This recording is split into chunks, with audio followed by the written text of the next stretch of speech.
Untuk mengambil kabel di bagian input, di sini ada tertera tulisan output. Tujuannya harus menggunakan fuse jumperan supaya bisa terhubung. Jadi fuse jumperannya itu ya seperti ini. Jadi di sini saya harus memotong jalur input yang masuk ke bagian power lama.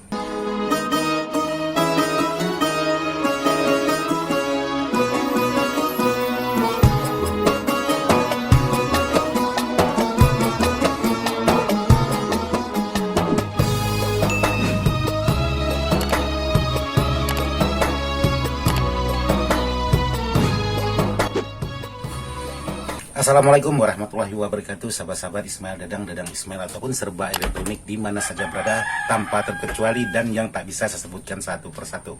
Salam sukses selalu, salam satu hobi dari saya untuk seluruh sahabat-sahabat pencinta sound system, khususnya sahabat-sahabat perakit power. Jadi di video kali ini ingin melanjutkan tentang memodifikasi sebuah power BMB yang sudah korosi atau yang sudah terkena air, jadi tidak bisa kita selamatkan lagi.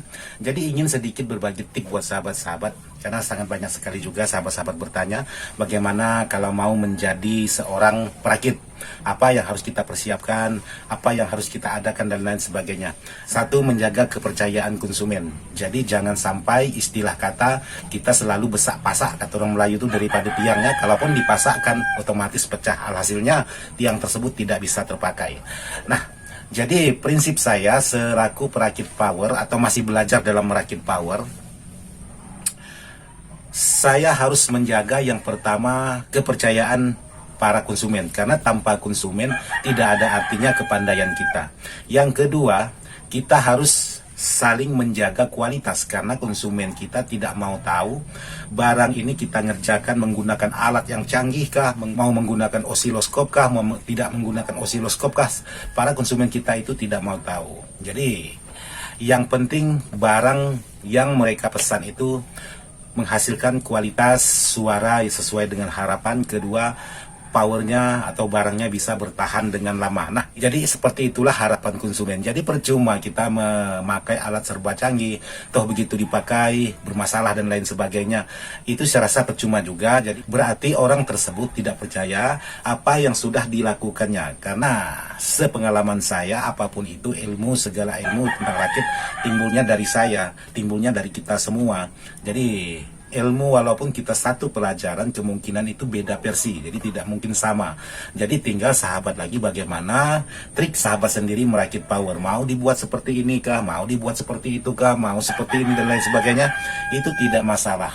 Intinya untuk konsumen, satu, menjaga kepercayaan, dua, menjaga kualitas, tiga, menghasilkan suara yang cukup bagus, tiga, menjaga ketahanan power supaya power tersebut bisa bertahan dalam jangka lama.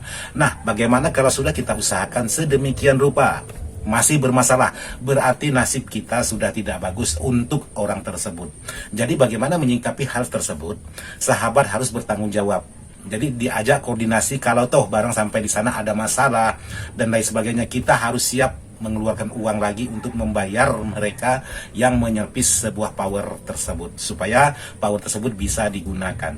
Alhasilnya seperti itulah versinya saya. Jadi sayang juga kalau sahabat-sahabat kita atau para konsumen kita memesan power terus tidak bisa digunakan sampai di sana lalu ada masalah, karena yang namanya sistem pesan memesan jarak jauh ini ada aja permasalahan di dalam perjalanan, entah terbentur, entah terempas, entah bagaimana, entah getaran. Jadi hal itu yang tidak bisa kita pungkiri dalam menjaga hasil untuk sampai ke tujuan power tersebut. Tapi kalau masalah pekerjaan, diusahakan semaksimal mungkin supaya konsumen kita tidak kecewa. Kalau bisa satu kali pesan konsumen kita pesan dua kali, kalau bisa tiga kali. Tapi bayangkan satu kali pesan kecewa, ya udah lewat, habis konsumen satu, hilang. Nah, seperti itulah versi saya untuk menjaga kualitas kerja. Jadi bukan berarti mengandalkan alat secanggih apapun itu hanya untuk mengetahui sebuah kemampuan power. Tapi kalau power itu mampu tapi tidak bertahan lama, saya rasa percuma juga. Jadi seperti itu yang dapat saya bagikan buat sahabat-sahabat. Mudah-mudahan bisa bermanfaat, dan mohon maaf juga tidak maksud hati untuk menggurui, hanya sekedar ingin berbagi pengalaman. Oke, sekarang kita lanjut ke bagian video saya lanjutan memodifikasi tentang sebuah power BMB. Jadi ini lanjutan dari channelnya Ismail Dadang tentang merakit atau merubah sebuah power di bagian BMB yang sudah terkena air atau sudah menyebabkan korosi seperti ini. Sekarang kita ambil boxnya dulu untuk pengetesan.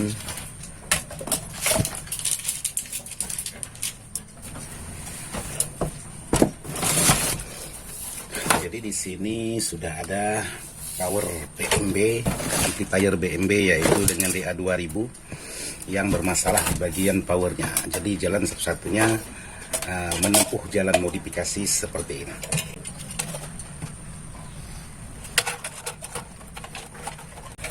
Jadi kali ini saya ingin membuatkan tutorial pengetesan sebuah power ini apakah bekerja dengan semestinya atau tidak. Nah di sini sudah ada fuse penghubung. Jadi kalau memang ada masalah mungkin fuse ini bisa putus dan lain sebagainya. Jadi supaya aman, karena di sini sudah saya buatkan juga pisernya untuk sebagai penopang di bagian PCB pengganti ini. Jadi ini saya kunci dulu supaya aman.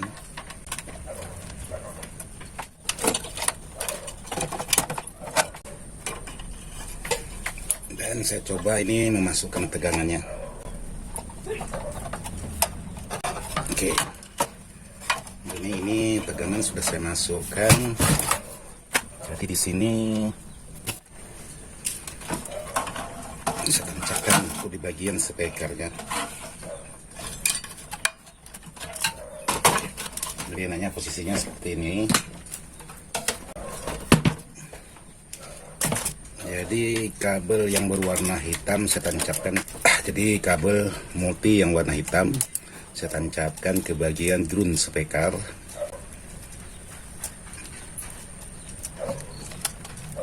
Lalu saya tes dulu.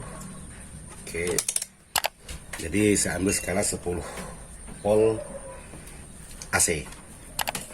Jadi untuk cara pengetesan awal, jadi saya lakukan hal seperti ini supaya tidak ada kegagalan.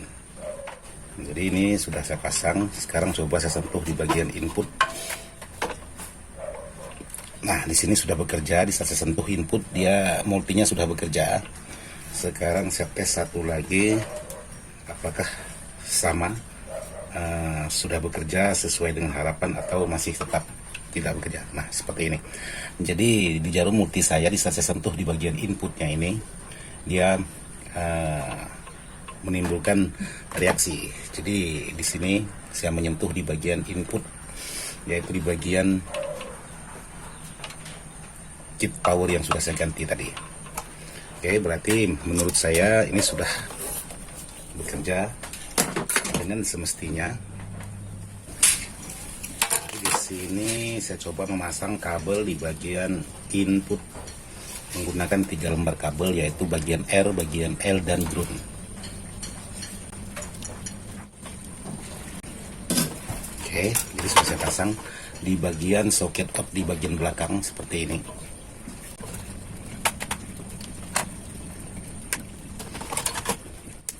Dan di sini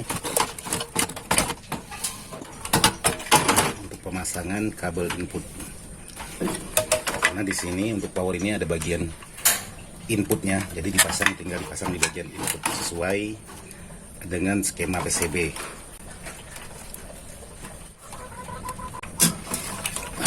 Ini kabel input, nanti boleh sahabat rapikan atau dibiarkan seperti ini juga tidak masalah.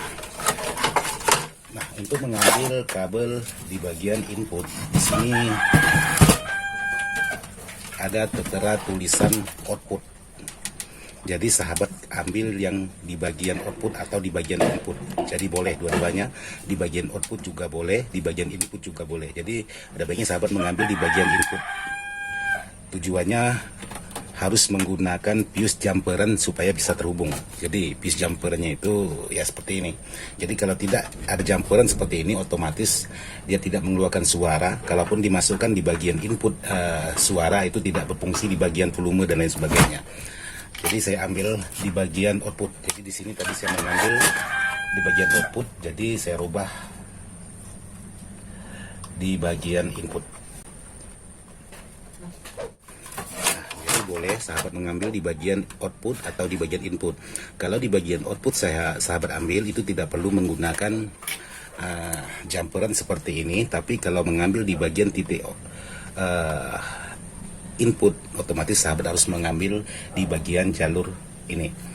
Dan catatannya, sahabat harus memotong jalur yang masuk ke kit driver ini. Apalagi kit driver ini sudah korosi, jadi harus sahabat potong untuk di bagian jalurnya. Karena kalau tidak sahabat potong, itu sudah bisa dipastikan menimbulkan suara dengungan. Jadi di sini saya harus memotong jalur input yang masuk ke bagian power lama. Oke, jadi jalur input yang mengarah di bagian driver ini sudah saya potong, terkecuali di bagian ground, jadi tidak saya potong. Jadi seperti itu. Jadi di sini ground body harus dipasang lagi.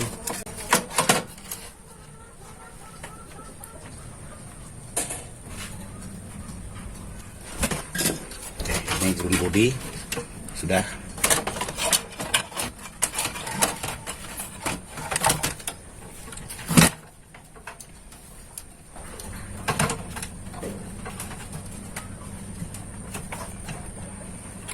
Sekarang ini jalur speaker, ini jalur tegangan,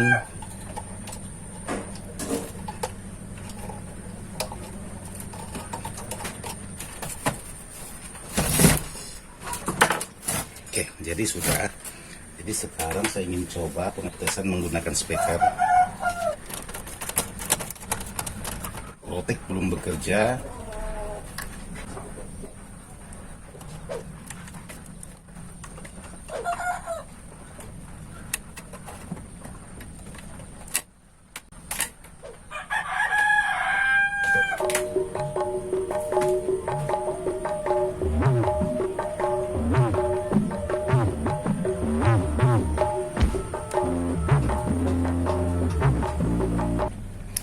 Oke, sahabat, jadi untuk hasil sebuah power ini yang sudah selesai saya garap. Jadi untuk hasilnya seperti ini. Jadi untuk mesinnya saya pasang di bagian samping sini.